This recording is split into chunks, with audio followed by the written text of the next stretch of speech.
Well, good afternoon folks, and welcome back to my channel. This is Lee, your virtual airline pilot, back with you again for another review. This is the third one this week. I'm hoping to get it out today, Friday, probably late this evening, so you can have a look at it over Saturday. So where are we? We are in the Canary Islands, and this is Tenerife North Airport in the Canary Islands, a Spanish property off the coast of Africa. Golf Charlie X-Ray Oscar. This is a payware scenery by Justflight, and you're looking at version 1 for the PC version of Flight Simulator 2020. Now it downloads at 1.99 gig, just under 2 gigs, and installs at 6.72 gigs, so it's a fairly substantial download and install. It's currently available from SimMarket and the Justflight website. I'll give you the SimMarket price because it includes VAT or tax.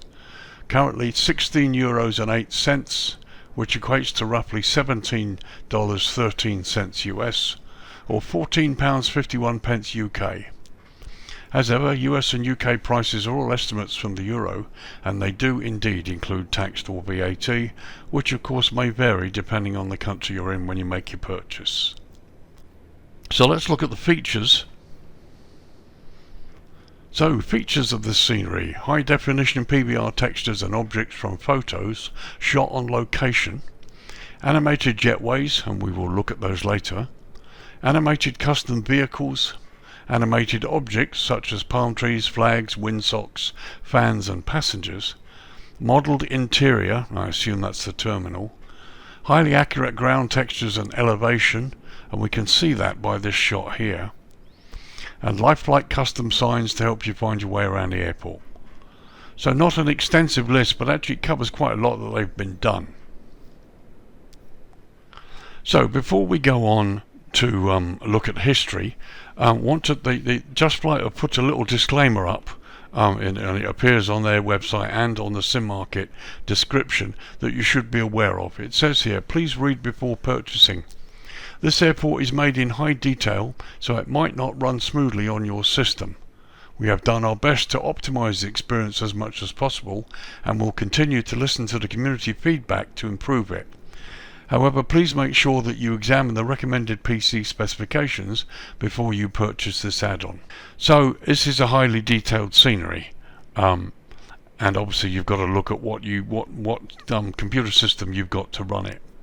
Secondly, they also say a note about VDGS, the Visual Docking Guidance System.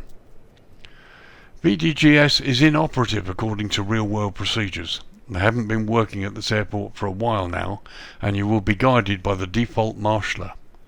However, the VDGS modules can be removed manually by deleting the folder called Scenery Airport Golf Charlie X-Ray Oscar Tenerife North GCXO VDGS. So once you find that subfolder in the scenery, and you can replace it with a third-party add-on such as GCXO if you wish. So it's really nice of Justflight to go ahead and do that and make that recommendation for you. So some history for you. Tenerife North, Ciudad de la Laguna Airport, Golf Charlie X-Ray Oscar, formerly known as Los Rodeos Airport, is a public-use airport owned and operated by AENA, and is the smaller of 2 international airports on the island of Tenerife in the Spanish Canary Islands chain.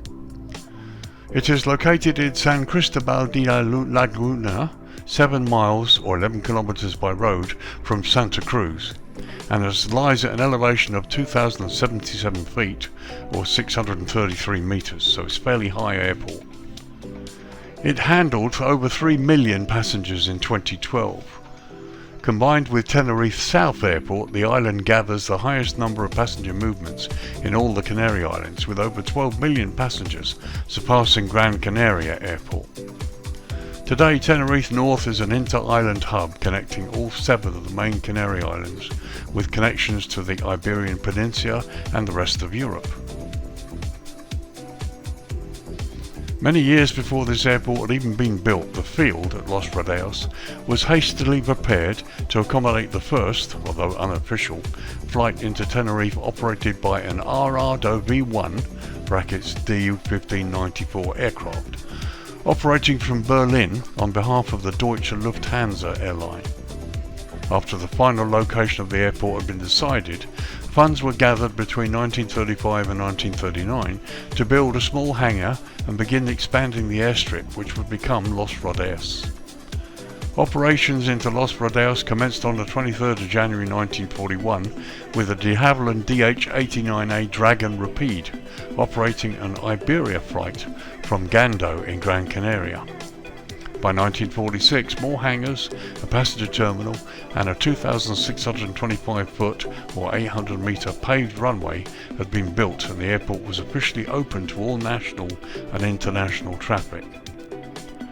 The runway was stretched at various times during the 1940s and 50s, reaching a length of 7,874 feet or 2,400 metres by 1953, at which time the airport was also equipped with runway edge lighting and an air-to-ground radio enabling night operations.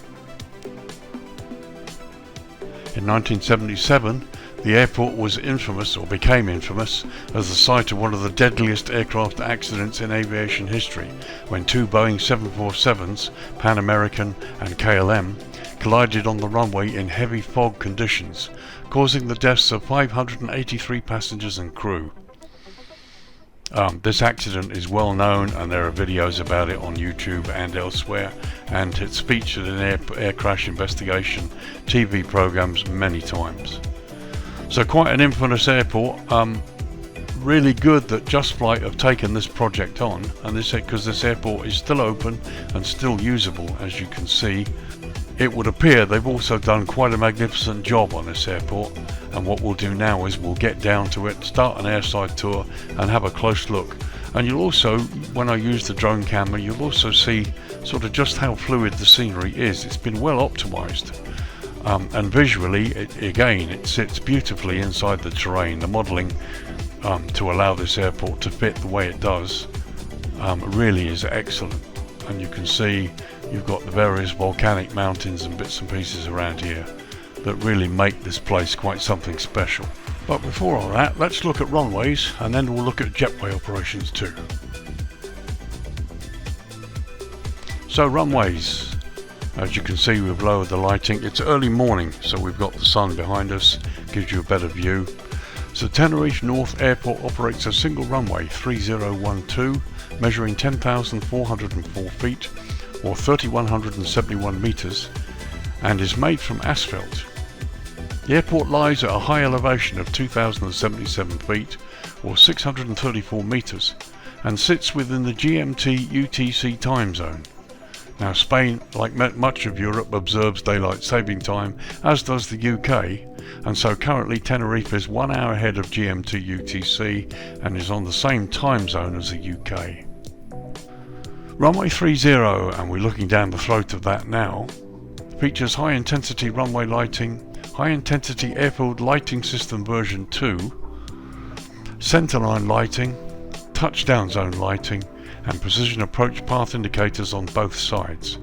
Now you can see we've got the centerline lighting, touchdown zone, PAPIs on both sides, high intensity runway lighting here, complete with edge markings, and the approach lights are pretty much as per the charts. They've actually got version 1 here. Version 2 has the extension of the red lighting either side of the centerline lighting, which I can show you on the chart. However, they've not actually implemented it here, possibly because of the way the terrain is, I don't know. But in the real world, the only thing that's missing are the red lights that go either side of the approach lighting system here. Apart from that, everything is as it should. Runway 30 features a standard instrument landing system with Z and Y options, and you've also got a VOR approach option for landing here on runway 30. So let's go have a look at the other end, runway 12. Okay, so here we are at the other end, runway 12, and you can see the sun rising over the horizon ahead of us there. So according to the charts, runway 12 features high intensity runway lighting, high intensity airfield lighting system, and centerline lighting. They've got a PAPI here. Now on the chart, when you look at the approach chart for runway 12, you have PAPIs on both sides. However, here in the scenery, they only have PAPIs on the right side. I'll show you the chart for runway 12 which is dated January this year, and basically it shows the high intensity airport lighting system, and again shows PAPIs on both sides of the runway. But here you can see we've got approach lighting, standard approach lighting with flashing lights, and identifier lights as well, but we've only got PAPIs on one side. There's the centerline lights. We've also got touchdown zone lighting here, which again isn't listed on the chart. Just double checking again here. Yeah, runway 12 has high intensity runway lighting, centerline lighting, and the high intensity airport lighting system, and it should have PAPIs on both sides, and again no touchdown zone lighting is listed on the chart. But as I've said many times before, really I'm not worried about this. In the simulation, certainly as much as you can get. If they're going to add things that are not on the charts, anything that helps you make your landing safely, I'm in favour of. So runway 30 is pretty much as per the chart, except for the missing red zone lighting either side of the centre line. Runway 12 also is pretty much as it should be, except it's got only one PAPI on the right side instead of two, and it's got a few additions that the chart doesn't say it has. But no problems at all. The runways look good, the lighting looks good, you've got what you need. So that does it for runways. Let's have a look at the jetway test. Okay, jetways. So we're on stand Tango 3 here. Now I've discovered that quite a few of these jetways don't actually reach the aircraft where the stands are. So let's try this one on Tango 3. We'll try the jetway here and see if it reaches the aircraft. It's a beautifully modelled jetway, I have to say. Some of the jetways, this kinds of tilt and doesn't look, it looks as though it's broken, but on this one it seems to be okay. The wheels are turning and it's going along the ground there, and I don't see the stairs going into the concrete, so that's a first. We'll have a close look in a minute. So door opens, we're going close to the aircraft. Right, that looks pretty good. So far this is the only jetway that's actually reached the aircraft. Let's get a closer look at the connection. Right, as you can see, it has gone through the aircraft, but however, like I say, unlike many jetways here, it's actually reached the aircraft. I tried a few of the other stands on the actual park centre line, and the jetways got close, but they didn't actually touch the aircraft. But this one connection looks pretty good. And here, okay, you can see the stairs and everything have worked perfectly okay. Here you can see the wheels. So it doesn't actually touch the ground. Not sure why that is. I mean, realistically, it should be a bit lower. But anyway, this probably is one of the better jetways I've seen so far. In terms of modelling, it looks wonderful. The wheels turn, and again, for a first, really, the stairwell doesn't actually go into the concrete. That's really quite impressive. So here's the view from the other side. As you can see, it looks really good actually. It's quite impressive. So here we are inside the jetway, and as you can see, the actual doors, jetway doors at the end, are closed. It would be nice to have seen them open when the jetway is connected. However, you can see through the glass to the open door. Let's see if we can get through these doors and have a close look at the connection from inside. Okay, as you can see, the doors are right up close to the jetway. However, the jetway bottom there is touching the side, as indeed it should, and from what we can see, the doorway doesn't seem to be impeded. And looking at the top there, again, doesn't seem to be impeded the door. The jetway's full, the door was fully open, and there doesn't seem to be an issue there. And once again, looking at the roof on the other side, you can just see the roof hood has actually gone through the skin here, but actually this isn't too bad at all.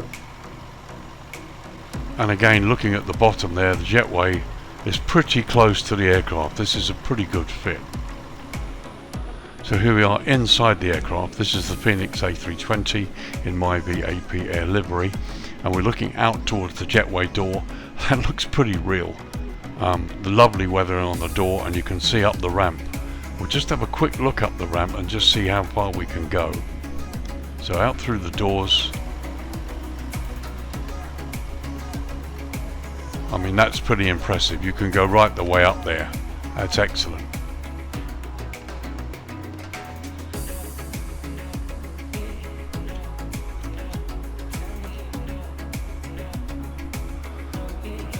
So we get partial door blockage here.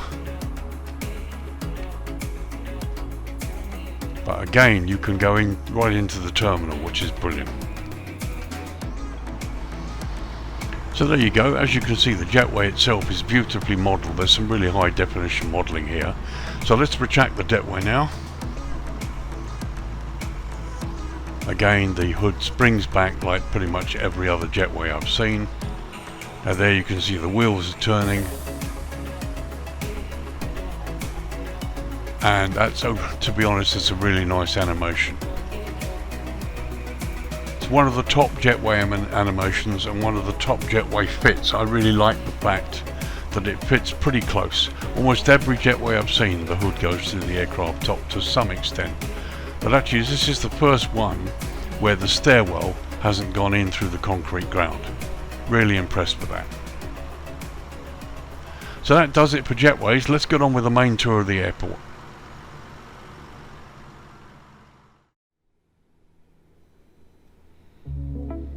Okay, so the main tour.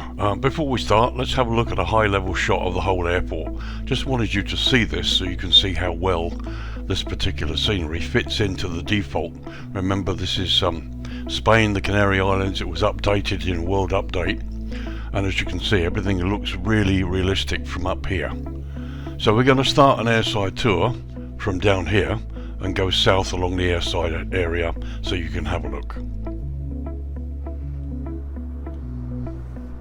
So, runway 12 there, threshold to the right, and we start heading along this way. Now normally the default road traffic doesn't really look much good, but actually here it doesn't look too bad. I don't know if it's been augmented or done by Justflight, but anyway, it looks pretty good, to be honest. So here we are, coming across the airside ramp. You just saw the Aero Club there. We've got stands as open hangars. I love the palm trees. So here we are, slow tour across the ramp. Beautifully done, beautifully modelled. You can see through the windows there's internal development, which looks good. And here's my aircraft parked on stand Tango 3. And from here, this just looks pretty realistic. It looks great. You've got weathered ramp surface. All the signage is good. The jetways we've had a look at during the jetway test, and they look really good. But the detail, especially like down here, is really good.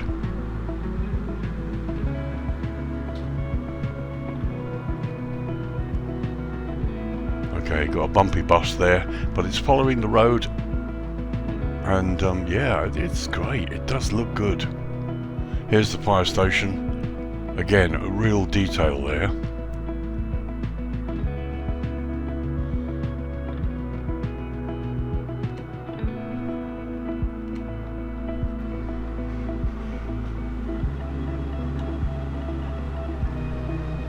So let's have a look at the control tower while we're here.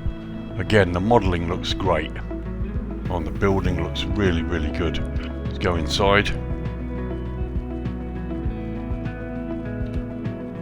And as you can see, we've got a beautifully modelled interior, right down to the lights and the carpet, and we have animated controllers. Very nice indeed. And you have a great view outside the windows there, and most of the screens are operating too. Very good. So we continue the airside tour.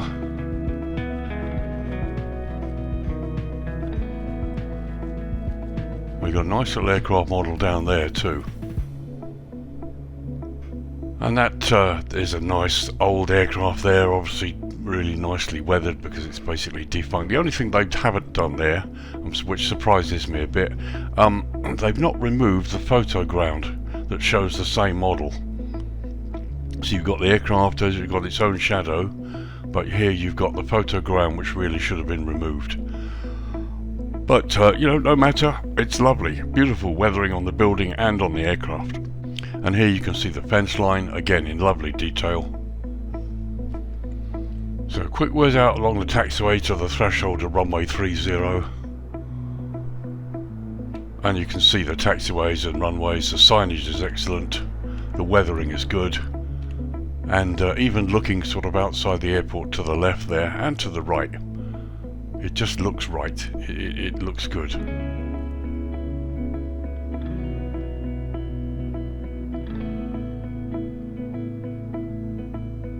It's very nice indeed.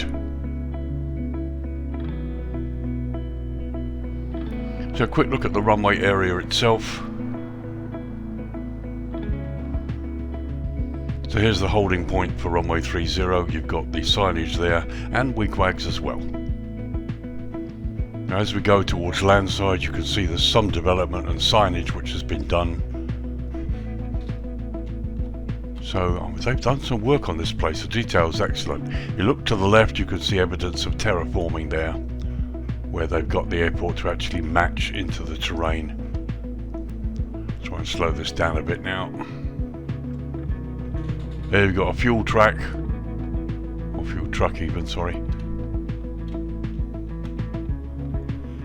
So some of the road here is photogrammed, some of it isn't, but actually it works reasonably well because it's of a higher resolution than the default, and so looks a little bit better. Car parks look quite good, I can't see anything seriously out of place. Cargo building there. So we go down the landside road here.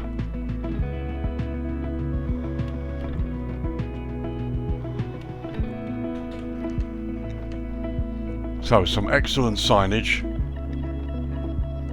and all of this looks pretty nice. Some cars, animated people. It's really impressive. Some very nice modelling on the building entrance to the left there.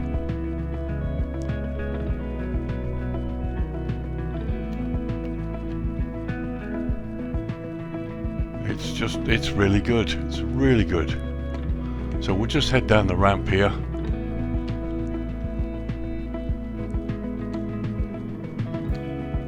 Some great signage. And as you can see, more development there on the landside area in the distance. So here's where it starts to get a little bit weird because they've got the scenery that they've done and going into the default, which doesn't really work that well, but then it's not something you're going to see close up, so it's not a problem.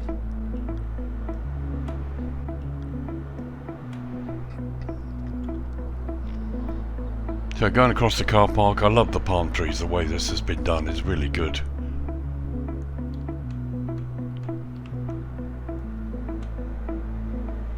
So we go a little bit nearer so you can see the terminal this way.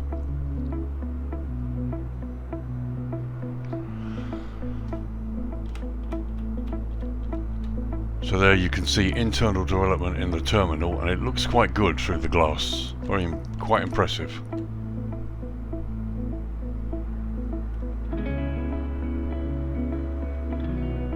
And the buses are really good. Tenerife North, we've got the signage, all looks really good. Going a little bit closer.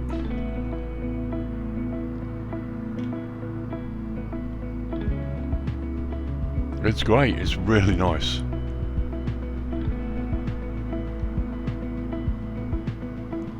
There's the airside fence below us. And here you've got the building structure and various bits of fauna. It all looks really good, it blends really well, and it's been nicely modelled.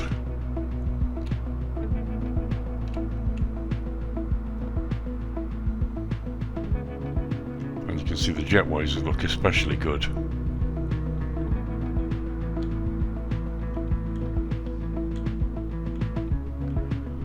So we're outside again, let's get down onto the roads.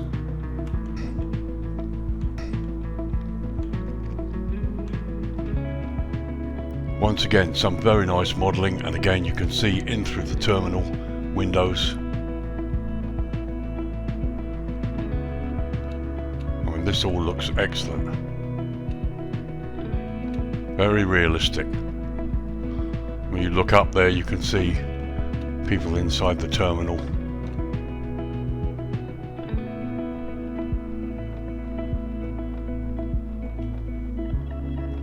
Animated flags there to the left. It just looks great. It looks really good. Now I have an i9 processor. I've got 64 gigs of RAM and the NVIDIA 2080 Ti graphics card, and I'm having no problems at all with motion. So they've optimized this really well.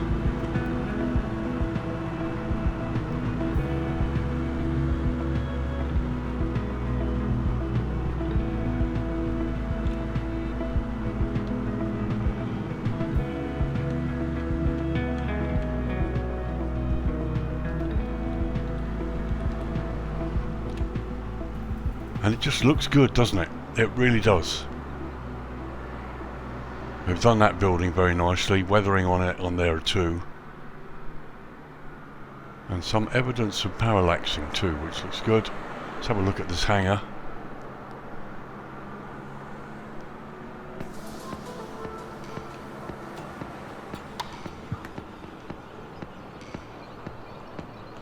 And they've got an ATR in there, not sure if it's a 42 or a 72. So there's a nice shot. As we said in the history there, Tenerife North is now mostly an inter-island connection airport, and they use these aircraft to take people and cargo in between the islands.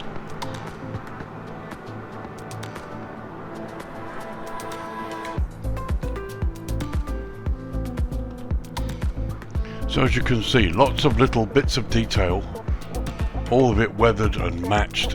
It looks really good. It's been very, very nicely done, right down to the vehicles.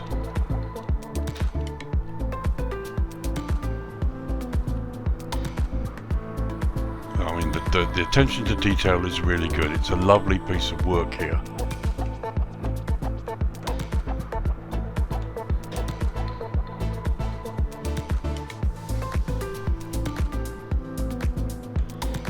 Another hangar there with aircraft inside. And there you can see more detail, yet more detail. So here's, we approach the threshold of runway 12. Again, you got the same amount of detail that was at the other runway. There's the airside boundary fence to the right. And it all looks pretty good.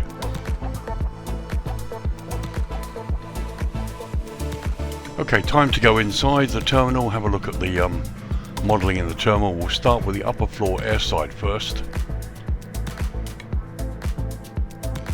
As you can see, the glass effect is excellent even from outside, and as we go in, excellent signage, animated people.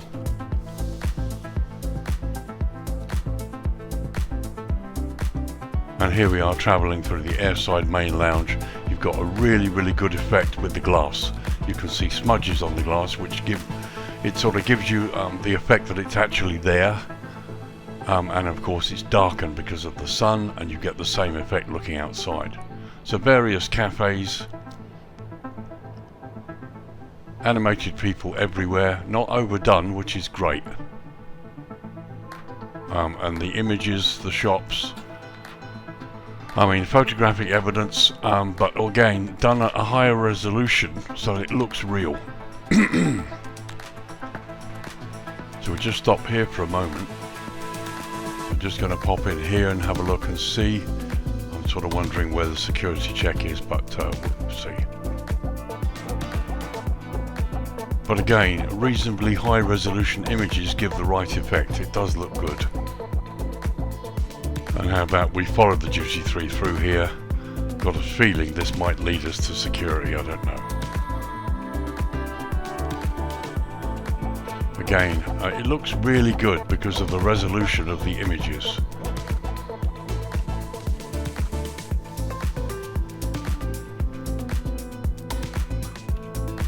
The detail is stunning. It's been very, very nicely done. So here we are in the upper area, and down there you can see check-in.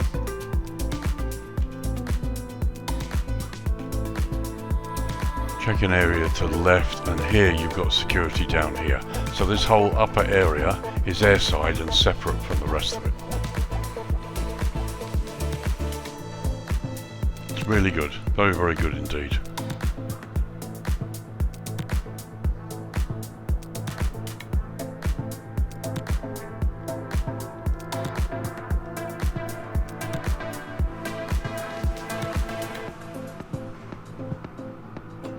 So here we are landside on the lower level. Let's have a look at check-in. Again, some really good detail. Nice to see a check-in agent and some people, although I don't see any baggage. Tap A to the right there.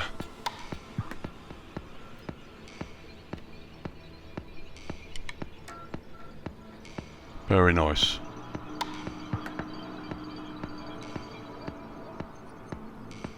So time to go through the check-in point, through security. Here's your automated card reader check-in, where you scan your boarding card. The departures board is really clear, which is good. Now here's the security point.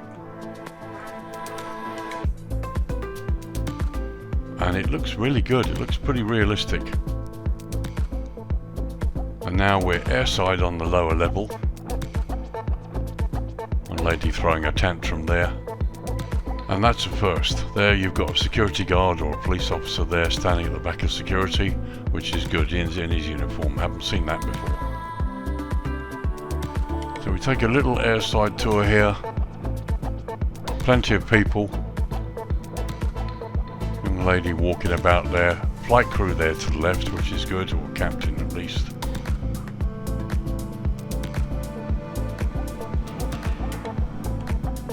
And again, you've got little cafes, little bits of activity going on here.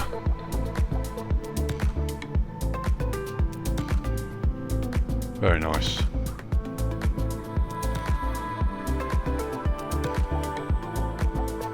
So a quick tour up to the other end, past security. Again, you've got this sort of reflection through the glass, looks really good. Plenty of people, not too many, but enough to make this all believable. Very nice indeed.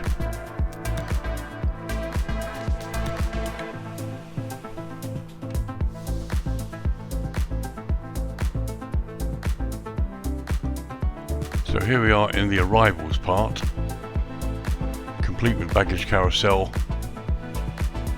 Okay, not animated, but no, you know, I'm not expecting it at all. Looks good. It all looks impressive. The detail is excellent. And from so far, I've not experienced any stutters, any stops, or anything like that.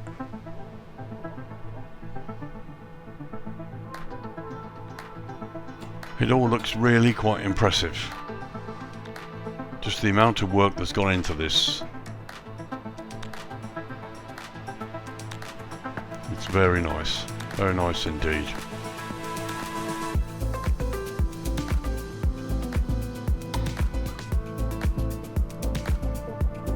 So there we are, we've had a tour of the airside area, which you guys are interested in, had a look at the detail.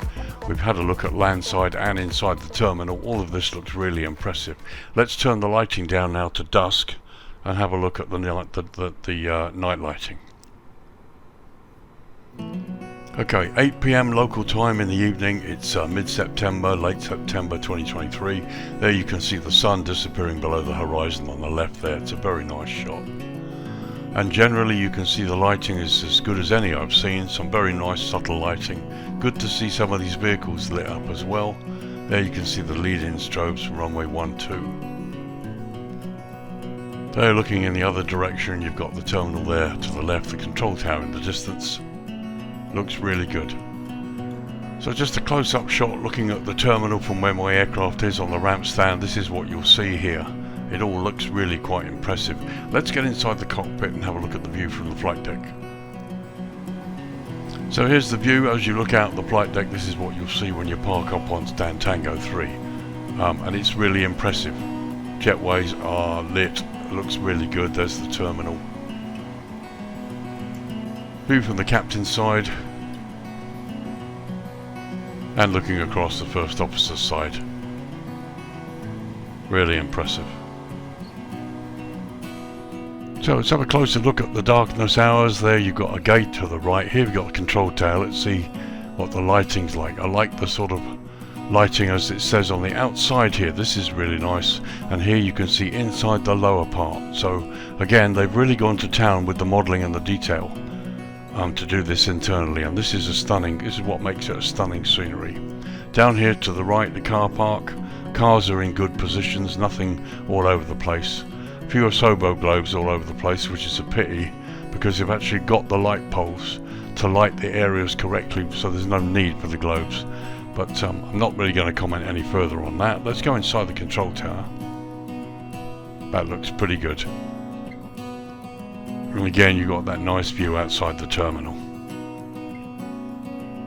So green centerline lights all over the place, which is really helpful. This part of the ramp's a bit dark. We've got this model here. So a quick look at the fire station, which is partially lit. Ordinary sort of default models inside, which is fine, no problem at all. All looks pretty good there.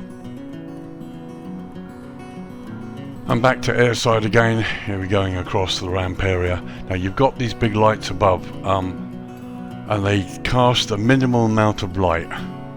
When you can see the stand is lit, but it's not well lit. Lighting is sort of more subtle than I'd have thought, really, but no problems. Don't think you're going to have too much of a problem parking up. Again, you've got this really nice view at dusk looking in through the terminal windows where you can see activity. It's a lovely effect, and it's sort of like many airports, it all brings it all to life at night.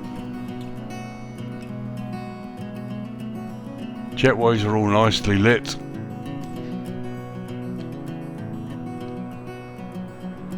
Here you've got some lighting on some of these buildings here. There's the hangar with the ATR inside, and minimal lighting in there too.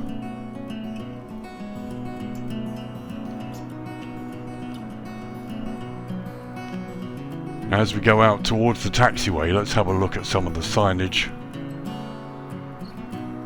So this taxiway is really dark here, but then you get towards, you've got green centerline lights, which is good, going up towards the runway there. No problems with the signage, wigwags all work. So we swing back the other way. There you can see green lights that lead you off the runway when you're coming in on runway 30. And here we just go all the way down the taxiway so you can have a look at the lighting. With these green lights you're not going to have much of a problem taxiing here, although the ramp area does look dark. You can see that the green lights lead you into the stands. All looks pretty good.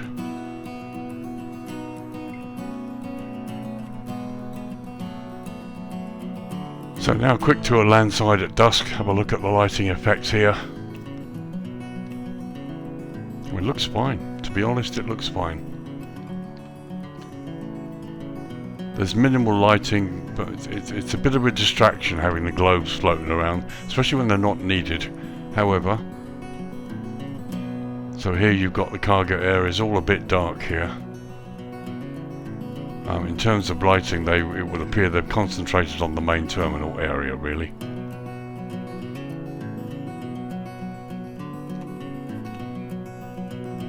So again, you can look in through the glass, which looks really quite good.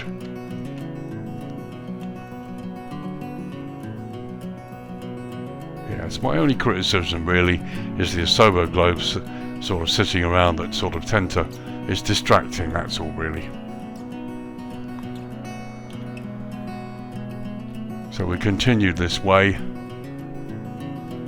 You've got some odd sort of reddish lighting, which actually looks quite nice, to be honest. I kind of like it.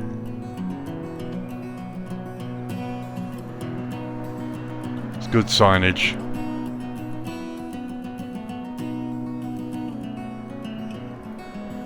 It looks fine, it looks good. Let's come back this way. So some very subtle lighting on some of the buildings, which is good. I mean, this is the back of the hangars here. Let's cross over the fence. Well, yeah, it looks fine.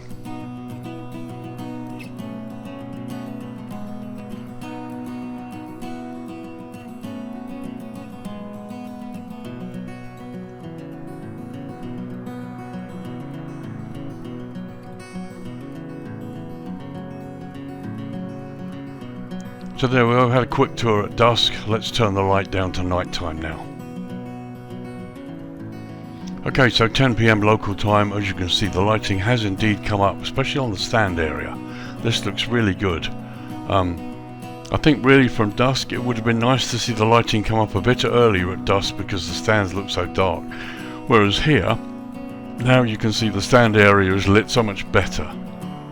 Anyway, let's get down to the ramp where the aircraft is parked and have a look. So here we are back on my stand, Tango 3, there's my aircraft. Okay, the lighting is not as bright as you'd think, but it has come up. And now the stand, pretty much all the entire stand is lit to a sufficient amount, which looks really good. And there we are looking towards the threshold of runway 30. Again, the tower is lit. And there we are looking right across the ramp, you can see all the way up. It just looks great, the effect is really nice. Let's have a little close look at the terminal. So once again, nice to see some mobile vehicles with lights on. Here you can see inside the terminal with the passengers that we saw before. And with that shot you can see also inside the terminal. Looks really, really good. Let's just pop inside. I want to see how bright the lights are, whether they've been overdone. Now this is fine, you've got the right amount of lighting even inside here, it's not been overdone, which is great. It's just the right amount of lighting inside. Sometimes people, the developers, overdo the lighting in here so that it looks bright from, or what they consider to be the right amount of light from outside. But here, Justflight have got it right.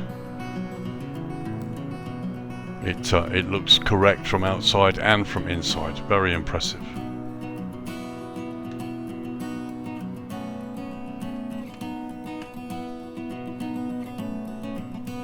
So a quick look from landside during the night time. Again, the lighting is subtle. It's very nice. I find the globes there floating around, bit of a distraction. It's a pity they haven't removed them because they've got enough lighting correctly placed here. But here you can see some very nice subtle lighting landside, all looks good. A couple of crew waiting down there, look. And yeah, it's good. It's really, really nice.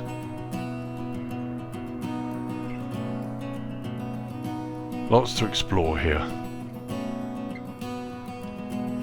So a quick high level shot there just to show you what the lighting effect looks like at night. Right across the airport, and it's great, it looks really impressive. So let's bring the dawn up. Okay, 8 AM local time, and as you can see the sun is coming up and it's casting this beautiful red glow along the buildings, and the lights, some of them here are still there but they're beginning to fade now. And there we are looking in the other direction, the sun's above the horizon. Control tower there still shows some signs of lighting, which is good. So a close look at the terminal and the parking ramp, just from a slightly different angle. You can see still have signs of lighting on there, but it's rapidly sort of diminishing. But again, it's a beautiful view. Go higher up and just move it back a little bit.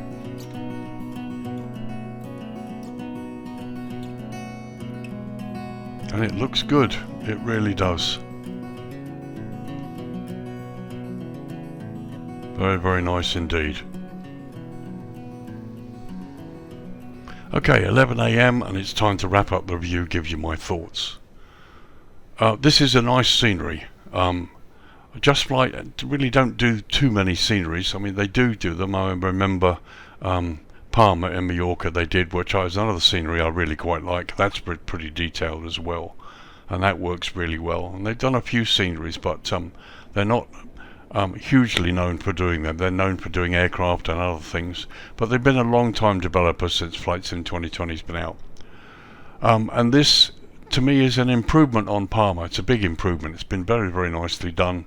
Loads of detail. I've not experienced any stutters or drops in frames or anything like that with the drone camera has moved across the airport with gay abandon, as it were.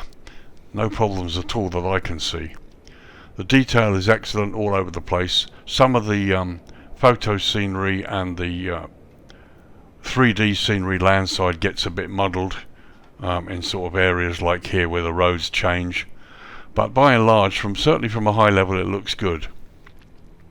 From a pilot's point of view, you're not having any problems at all. It looks great. When you pull in here and land, from airside it looks good, and there's enough for you to explore around this airport landside and beyond should you feel the need to do so. But it's a really nice airport, so I like it a lot. What about the price? Okay, so €16 including tax, which is just over $17 or 15 quid UK. Though I think the price is fine. It's excellent for what you've got and what they've done and the modelling. This is another example of a very competitively priced airport, I would think, especially when you consider those prices include tax. So that's the maximum you're going to pay. It's really nice, no real problem at all. I like it a lot. So there you are, folks, Tenerife North Airport in the island of Tenerife in the Canary Islands of Spain. Golf Charlie X-Ray Oscar. It's a payware scenery by Justflight, and you're looking at version 1 for the PC version of Flight Sim 2020. Downloads at just under 2 gigs, 1.99 gig, and it installs at 6.7 gigs, so just under 7 gigs. Quite a large file, but then looking around here you can see why. It's currently available from both SimMarket and Justflight's own website. Give you the SimMarket prices, which include VAT and tax, €16.08, which equates to roughly $17.13 US, or £14.51 UK. As ever, US and UK prices are estimates from the euro, and they do include tax or VAT. And just at this point, before we wrap it up, just remember the little message that Justflight has put up where they've asked you to look at this message before you purchase. I'll just repeat that once more. This airport is made in high detail, so it might not run smoothly on your system. We've done our best to optimize the experience as much as possible, and we'll continue to listen to community feedback to improve it. However, please make sure that you examine the recommended PC specifications before you purchase this add-on. And a note about the visual docking guidance system, which is inoperative according to the real-world procedures.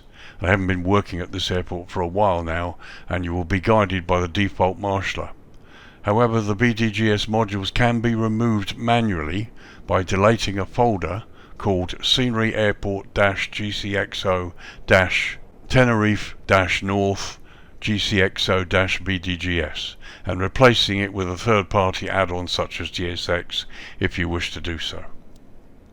So apart from that warning, which to be honest it's nice of them to put it up there, but I haven't experienced anything at all really that causes me any issues with this airport. And by all okay, I have an i9 processor, but mine isn't top of the line by any stretch of the imagination.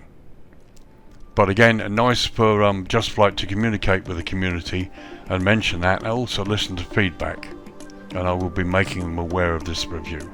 So there you go, chaps, time to wrap the review up. My name's Lee, your virtual airline pilot. Thank you very much for watching the review. If you've been on the fence about this, I hope it's helped you. I can find no real problems with fluidity, frame rate and so on. And okay, yep, I've got an i9 processor, I've got 64 gigs of RAM, and I've got a NVIDIA 2080 Ti graphics card, but it's not top of the line by any means, and I really can't see any problems at all. So thanks for watching, folks. I will see you in the reviews coming up this week. I apologise for the lateness of this. I just kind of ran out of time last week, but I'm going to load this up tonight, Monday the 25th, and later this week we'll be looking at Kangerlussuaq in Greenland, the new scenery by MK Studios, which really does look to be really impressive. That looks really, really great. And secondly, if all goes well, I hope to show you Djerba, Delta Tango Tango Juliet, in Tunisia, new scenery by the Flight Sim Development Group, or FSDG, and we'll have a close look at that too. I actually flew in there recently and actually got quite a few interesting comments about my landing. Let me just quickly take this opportunity to tell you, so you guys are under no illusions, I am not a pilot. I'm a simmer like many of you. Been simming for many years. My skills are okay. I showcase some of my landings and some of my flights, not in any way to teach anybody else, but really just to, you know, to show you the good times and the bad times. I have bad landings and I forget things, even though I do work from a checklist. I'm by no means an expert. I'm not an ATPL qualified pilot. Happy to receive criticisms and I will respond to them, but just bear in mind my videos are not to teach. Certainly the adventure videos are not to teach at all. They're just to give you some idea of my experience in flight sim. Sometimes it goes well, sometimes it doesn't. I just try to emulate real airline pilot procedures as best I can. Sometimes they work and sometimes they don't. Anyway, enough of that rubbish. Thanks for watching. I'll see you in the next reviews later this week, all being well. Bye for now, guys. Have a good week.